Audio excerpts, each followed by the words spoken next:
on considère une quantité non nulle qui évolue d'une valeur initiale VI à une valeur finale notée VF. Définition. Le taux d'évolution d'une quantité non nulle, c'est le réel suivant. Donc c'est le quotient de VF moins VI par VI. Donc la valeur finale moins la valeur initiale divisé par la valeur initiale. Remarque, le réel VF moins VI, valeur finale moins valeur initiale, est appelé variation absolue de cette quantité. Deuxième remarque, le réel VF moins VI sur VI, c'est aussi appelé variation relative de la quantité.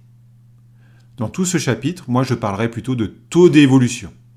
Donc taux d'évolution, c'est synonyme de variation relative. Exemple.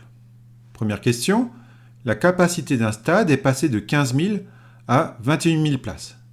Calculez le taux d'évolution de la capacité du stade. On a ici une quantité non nulle qui évolue de 15 000 à 21 000.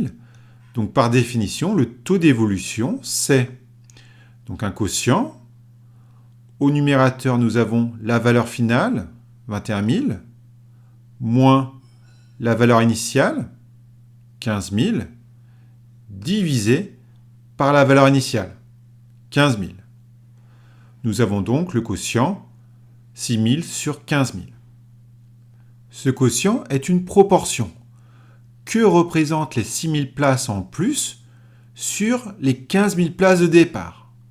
Donc on prend une calculatrice, on tape 6 000 divisé par 15 000 et on obtient 0,4, c'est-à-dire 40%.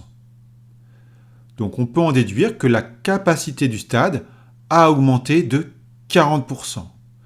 Les 6 000 nouvelles places, c'est 40% de la capacité initiale du stade. Deuxième exemple. Une entreprise qui employait 800 personnes il y a un an en emploie aujourd'hui 700. Calculez le taux d'évolution du nombre d'employés. Donc on a une quantité non nulle qui évolue de 800 à 700. Donc le taux d'évolution, c'est un quotient. Au numérateur, on met la valeur finale, c'est-à-dire ici 700, moins la valeur initiale, 800, et on divise par la valeur initiale, 800. Nous obtenons donc moins 100 sur 800. On prend sa calculatrice, on tape moins 100 et on divise par 800 et on obtient moins 0,125, c'est-à-dire moins 12,5%. Donc ici, pour conclure, on peut dire que l'entreprise a diminué de 12,5% son nombre d'employés. Les 100 employés en moins dans cette entreprise représentaient 12,5% du personnel de départ.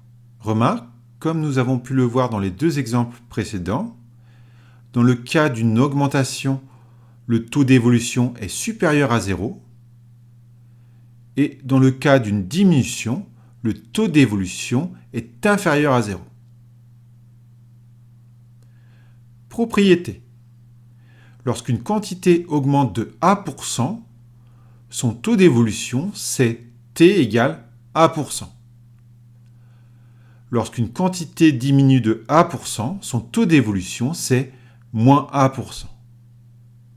Donc par exemple, si un magasin augmente de 20% le prix des pulls, quel est le taux d'évolution du prix des pulls? Donc ici, puisqu'on a une augmentation, le taux d'évolution du prix des pulls, c'est T égale 20%, d'après cette propriété. Deuxième question, un magasin diminue de 15% le prix des jeans, quel est le taux d'évolution de prix des jeans?